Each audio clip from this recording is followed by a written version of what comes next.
नमस्कार दोस्तों, इस वीडियो में हम लोग बात करेंगे प्लाज्मा अवस्था के बारे में। आप सब जानते हैं ठोस, द्रव, गैस ये पदार्थ की अवस्थाएं हैं। ऐसे ही पदार्थ की एक चौथी अवस्था भी होती है जिसे हम प्लाज्मा अवस्था कहते हैं। एक और है BEC जिसे हम लोग बोस आइंस्टीन कंडेंसेट के नाम से जानते हैं। ऐसे पदार्थ की छठवीं अवस्था भी है जिसे फर्मियोनिक कंडेंसेट के नाम से जानते हैं।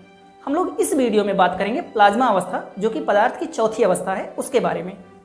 अगर आपसे एक सामान्य सा प्रश्न पूछा जाए कि इस पूरे ब्रह्मांड में सबसे अधिक कौन सी अवस्था है, सबसे अधिक ठोस अवस्था है इस पूरे ब्रह्मांड में, कि द्रव है या गैस है या कुछ और है, तो आप लोग शायद आप में से अधिकतर लोग ठोस अवस्था कहें, द्रव या गैस कहेंगे। लेकिन आप लोग ये जानकर हैरान होंगे कि प्लाज्मा अवस्था हमारे पूरे ब्रह्मांड में 99.999% के लगभग आसपास है। यानी कि इस ब्रह्मांड का 99.99% हिस्सा प्लाज्मा अवस्था है और 0.01% हिस्सा में ठोस, द्रव, गैस ये जितने भी होते हैं सब हैं। और ब्रह्मांड का 99% हिस्सा हमारा प्लाज्मा अवस्था से बना है। अब प्लाज्मा अवस्था अगर इस ब्रह्मांड में बहुत ज़्यादा है यानी कि हमारे लिए बहुत ही इंपॉर्टेंट टॉपिक भी है। अब ये कैसे बनता है या कहाँ होता है, तो ये अगर समझना है तो आप सब जानते हैं, इसको समझना बहुत आसान है। जैसे अगर ठोस अवस्था में कोई चीज़ है, उसको अगर हम लोग गर्म करें तो वो द्रव अवस्था में चला जाएगा। जैसे बर्फ़ ठोस अवस्था में अगर उसे गर्म करेंगे तो वो द्रव अवस्था में यानी पानी बन जाएगा। और अगर किसी द्रव अवस्था वाली चीज़ को गर्म करेंगे तो वो गैस में बदल जाएगा। जैसे पानी को अगर गर्म करेंगे तो भाप में बदल जाएगा। और अगर किसी गैस को गर्म करते हैं तो वो प्लाज्मा अवस्था में बदल जाता है। यानी अभी तक आपने केवल यहीं तक पढ़ा था, यहीं तक जानते थे कि ठोस गर्म करेंगे तो द्रव, द्रव गर्म करेंगे तो गैस बनेगा। अब इससे आगे क्या होता है, अगर हम किसी गैस को गर्म करेंगे एक निश्चित टेम्परेचर से ज़्यादा तो वो प्लाज्मा अवस्था में बदल जाएगा। यानी प्लाज्मा अवस्था बहुत ज़्यादा गर्म करने पर, किसी गैस को बहुत ज़्यादा गर्म करने पर फिर बनता है।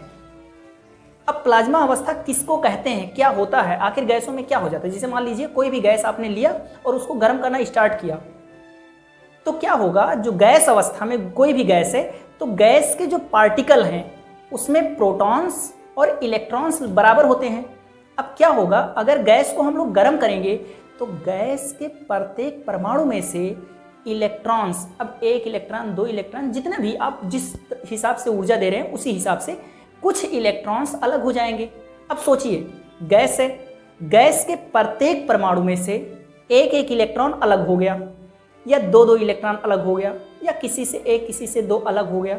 फिर ये जो मिक्सअप है गैस का, ये कैसा है, अब इसमें प्लस चार्ज वाले आयन होंगे और इलेक्ट्रॉन्स होंगे और इस आयन और इलेक्ट्रॉन्स का मिक्सअप, ये जो मिक्सचर बना, इसी को हम लोग प्लाज्मा अवस्था कहते हैं। यानी कि अगर हम इसको फिर से समझें तो क्या होता है, गैस में बहुत सारे परमाणु होंगे, हम इसको गर्मी देंगे तो प्रत्येक परमाणु में से कुछ इलेक्ट्रॉन अलग हो जाएंगे और जिस परमाणु से इलेक्ट्रॉन अलग होंगे उस परमाणु पर पॉजिटिव चार्ज आ जाएगा और वो धनायन कहलाएगा। और इलेक्ट्रॉन तो ऋणायन होते ही हैं और इस प्रकार से जो गैस का मिक्सअप बना यानी धनायनों और इलेक्ट्रॉनों का जो ये मिक्सअप बन गया, इसी को हम लोग प्लाज्मा अवस्था के नाम से जानते हैं। अच्छा, अब आपके दिमाग में एक बात और आएगी कि ये प्लस और माइनस अगर मिक्सअप में हैं, मिक्स हैं गैस के पार्टिकल, तो ये आपस में कनेक्ट होकर, यानी प्लस और माइनस में आकर्षण होता है, ये चिपक कर फिर से एक दूसरे को निरावेशित क्यों नहीं कर देते। तो देखिए ठोस के अणु जो होते हैं, जो पार्टिकल होते हैं, वो बहुत ज़्यादा संघनित होते हैं, बहुत ज़्यादा चिपके हुए होते हैं, स्थिर अवस्था में होते हैं, तो उनका आपस में आकर्षण प्रतिकर्षण बहुत आसान होता है।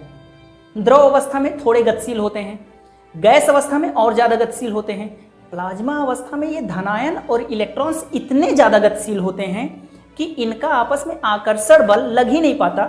यानी ये आपस में चिपकने से पहले ही, मतलब जितने बल से ये आपस में आकर्षण करते हैं उससे अधिक बल से ये गति कर रहे होते हैं। तो इस वजह से आयन और इलेक्ट्रॉन आपस में फिर चिपकते नहीं हैं। यानी गैसों के पार्टिकल से जो परमाणु हैं उससे जो इलेक्ट्रॉन अलग हो गया है वो इतनी स्पीड गति से उसमें घूम रहा होता है और ये धनायन भी इतनी स्पीड गति से घूम रहा होता है कि आपस में चिपकते नहीं है जल्दी। हाँ, एक आध अगर चिपक जाते हैं तो फिर से परमाणु बन जाते हैं। तो इस प्रकार से इसी को हम लोग प्लाज्मा अवस्था के नाम से जानते हैं। आप सोचिए, सूरज है, सूर्य हमारा है, तो सूरज इतना गर्म है, उसका टेम्परेचर इतना ज़्यादा है, तो सोचिए वो किस अवस्था में होगा। अब अधिक टेम्परेचर पर ही प्लाज्मा अवस्था बनता है और सूरज का तापमान बहुत अधिक है, इस वजह से जो सूर्य है ये प्लाज्मा अवस्था में है। और सूरज एक तारा है, आसमान में जितने तारे हैं वो सब के सब प्लाज्मा अवस्था में हैं। और इन तारों के बीच में जो जगह है उस जगह में भी प्लाज्मा अवस्था ही भरा है। हमारी पृथ्वी का सबसे जो वायुमंडल है, इसका पहला स्तर है क्षोभ मंडल, इसके बाद समताप मंडल, उसी में है ओजोन मंडल, इसके सबसे बाहर में क्या कहते हैं कि आयन मंडल है, और वो आयन मंडल भी क्या है, प्लाज्मा अवस्था है, क्योंकि वहां पर केवल आयन्स घूम रहे हैं। आयन मतलब होता है जिस पर धन चार्ज हो या ऋण चार्ज हो, तो उसी को हम लोग आयन बोलते हैं। अब अगर अपने आसपास में प्लाज्मा का एग्जाम्पल देखना है तो हम सबसे पहला चीज देखते हैं, जो तंतु वाला टंगस्टन तंतु का जो बल्ब आता था उसमें प्लाज्मा अवस्था होता था। क्यों? क्योंकि उस बल्ब के अंदर नियान या आर्गन गैस भरा होता था, नाइट्रोजन गैस भरा होता था, और उसके अंदर जो वो तार है टंगस्टन का जो जल रहा है बहुत तेजी से, उसके कारण इतना अधिक ताप हो जाता था कि उसके अंदर भी वो बन जाता है, यानी कि आयन बन जाएंगे, और आयन बनने की वजह से उसके अंदर प्लाज्मा अवस्था आ जाता है। दूसरी चीज़, जब बिजली चमकता है तो बिजली चमकने की वजह से वहाँ पर भी बहुत ज़्यादा करंट आता है, और इतना ज़्यादा करंट बनता है, इतना ज़्यादा इलेक्ट्रिसिटी बनती है कि आसपास में ज़्यादा अधिक उष्मा पाने के कारण जो आसपास के वायु होते हैं वो भी आयोनाइज हो जाते हैं, यानी आयनीकृत हो जाते हैं, और इसके बाद में वहाँ पर भी प्लाज्मा अवस्था बन जाता है।